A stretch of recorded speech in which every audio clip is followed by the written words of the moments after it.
Imagine a world where every device, every control system is interconnected, yet each has its own fortress, its own line of defense. That's the vision behind the Purdue model for industrial control systems. This model crafts a framework that distinctly organizes the control system environment into hierarchical levels. These levels, ranging from 0 to 4, each host unique security considerations.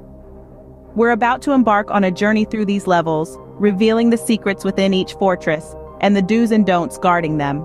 At the base of our fortress, we have Level 0, the field devices, the foot soldiers of our operation. These devices are the ground zero of our security considerations, often safeguarded through physical access controls and network segmentation. Firewalls are not typically utilized for individual device protection here.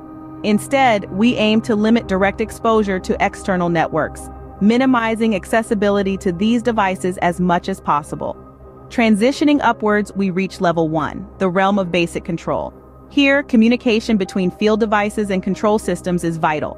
We see common protocols such as Modbus, Profibus, and HART taking center stage. Yet, we must be vigilant. Unnecessary exposure of Level 1 devices to external networks is a risk we cannot afford.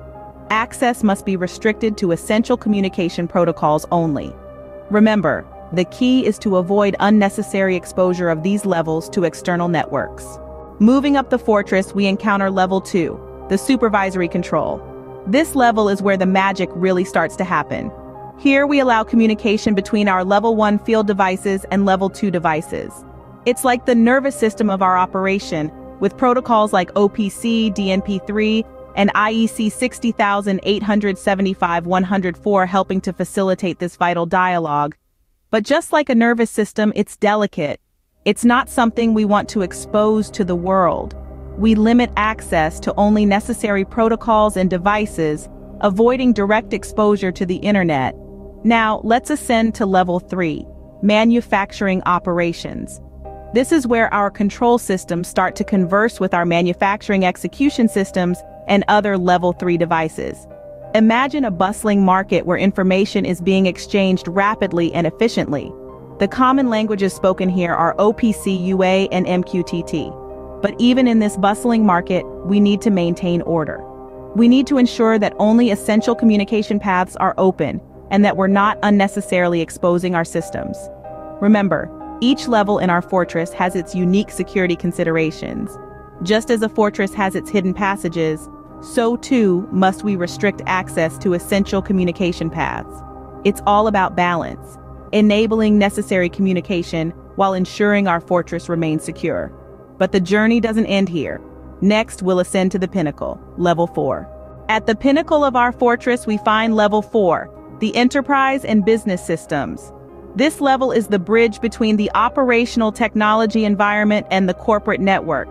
Here, the business systems such as Enterprise Resource Planning or ERP communicate with Level 3 systems. They do so using common protocols like HTTP, HTTPS, and SQL. But remember, with great power comes great responsibility. The highest level of our fortress is also the most exposed. This is where we must implement strong access controls and use secure communication channels. The communication between this level and the ones below it should be minimal.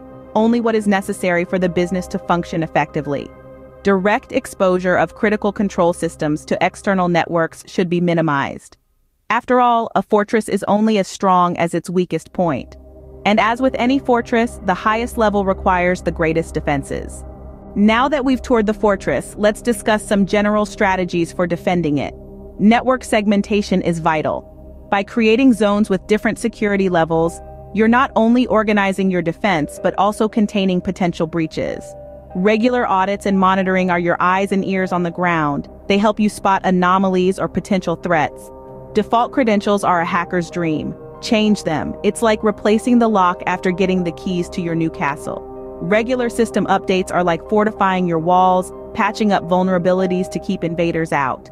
Unnecessary services are like extra doors in your fortress. The more there are, the more chances of an intruder slipping in. Seal them off. Implementing strong access controls is like having a trusted gatekeeper, one who knows who should enter and who should not. Remember, each fortress is unique. Always consider your specific environment and consult relevant security standards and best practices.